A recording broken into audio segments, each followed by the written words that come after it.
বাংলা ভাষার উপর সন্ত্রাস আমরা মেনে নেব না। এ কি কাণ্ড! বাংলা ভাষা বাংলাদেশি ভাষা, বাংলা ভাষাকে নিয়েই এত নির্যাতন কেন, এত অত্যাচার কেন, এত অপমান কেন? লেগেছে রে লেগেছে, বাঙালির রক্তে আগুন লেগেছে। ঢাকা দাসত্বমুক্ত হয়েছে, এবার কলকাতার মুক্তির পালা। বাংলা এবং বাঙালিদের ইতিহাস হাজার বছরের ইতিহাস। স্বাধীন ও সার্বভৌম জাতি হিসেবে শত শত বছর যাবৎ পৃথিবীতে রাজত্ব করে গিয়েছে বাঙালিরা। রাজনীতির নোংরা খেলায় আজ বাংলা বিভক্ত হয়ে কয়েক টুকরো হয়ে গিয়েছে। পূর্ব বাংলা ভারতীয় দাসত্বের শেকল ভেঙে বেরিয়ে আসতে পারলেও এখনও বন্দী পশ্চিমবাংলা।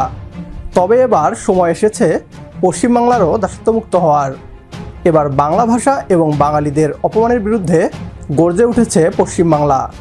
বাঙালিদের পেছনে লাগার পরিণাম যে কী হয় তা টের পেয়েছে পাকিস্তান, এবার টের পাবে ভারতও। ঢাকার পর এবার কলকাতা মুক্ত হবে দাসত্ব ও অপমান থেকে। এ নিয়ে কী বলছে পশ্চিমবাংলার মিডিয়া, আসুন তা দেখি। বাংলা ভাষার উপর সন্ত্রাস আমরা মেনে নেব না, পায়ে পড়লেও মেনে নেব না। এ কি কাণ্ড! বাংলা ভাষা বাংলাদেশি ভাষা, এটা তো চরম জায়গায় পৌঁছে গেল, তাই নয় কি? আমি আপনি এই বঙ্গে বাংলা ভাষায় কথা বলি, সেটাকে লেখা হচ্ছে বাংলাদেশি ভাষা। কেন্দ্রীয় স্বরাষ্ট্র মন্ত্রকের অধীনে পুলিশ, দিল্লি পুলিশ লিখছে বাংলাদেশি ল্যাঙ্গুয়েজ। গোটা বাংলার বিভিন্ন স্তরের মানুষ এর প্রতিবাদ করবেন আশা করি, কারণ বাংলাদেশি ল্যাঙ্গুয়েজ বলে, বাংলাদেশি ভাষা বলে কোনো ভাষা হয় না, তাহলে বাংলা ভাষাকে ছোট করা হয়।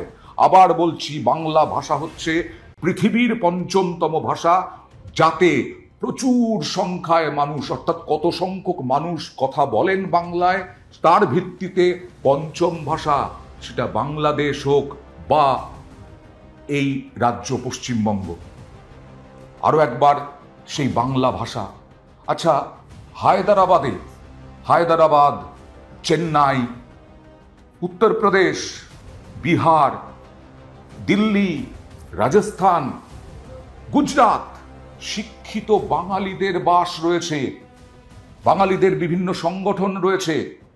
তাহলে এবার কি সেই শিক্ষিতদের দিকেও হাত পড়বে, নাকি গরিব গুরব পরিযায়ী শ্রমিক যারা দিন আনেন দিন খান তাদের ওপরে হাত পড়েছে? গরিব বলে, মুসলিম বলে এটাও প্রশ্ন উঠছে। বাংলা ভাষাকে এত অপমান কেন?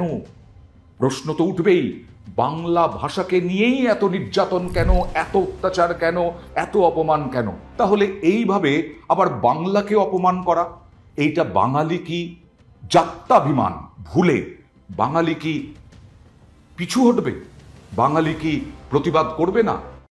পশ্চিমবাংলাকে আমরা আমাদের ভাইয়ের মতো মনে করি। বাংলাদেশের স্বাধীনতা সংগ্রামে যেমন পশ্চিমবাংলার বাঙালিরা আমাদের পাশে থেকেছে, ঠিক একইভাবে আমরাও তাদের পাশে থাকতে চাই। এদেশের ছাত্র জনতা ভারতীয় দাসত্বের শেকল ভেঙে দিয়েছে, এবার পশ্চিমবাংলার জনগণও ভারতের গোলামির শিকল খুলে নিতে চলেছে। বাংলা ভাষাকে অপমান করার কঠিন পরিণতি হয়েছিল পাকিস্তানের। ভারতীয় হিন্দিভাষীরা তা ভুলে গিয়েছে। আরও একবার বাঙালির লেজে পা দিয়েছে তারা। এবার পশ্চিমবাংলার দাদারা দেখিয়ে দিবে বাঙালি পরাধীনতা পছন্দ করে না। বাংলাদেশ এবং পশ্চিম বাংলা মিলে অবিভক্ত বাংলা গঠন হলে পাল্টে যাবে ভূ রাজনীতির হিসাব নিকাশ। ৩০০ বছর পর আবারও বাঙালিরা রাজত্ব করবে বিশ্ব দরবারে। এ নিয়ে আপনার গুরুত্বপূর্ণ মতামত কমেন্ট বক্সে জানিয়ে দিন আমাদের। সেই সাথে ভিডিও শেয়ার করে দেখার সুযোগ করে দিন আপনার বন্ধুদের। পরবর্তী ভিডিও দেখার আমন্ত্রণ জানিয়ে বিদায় নিচ্ছি আজ। আল্লাহ হাফেজ।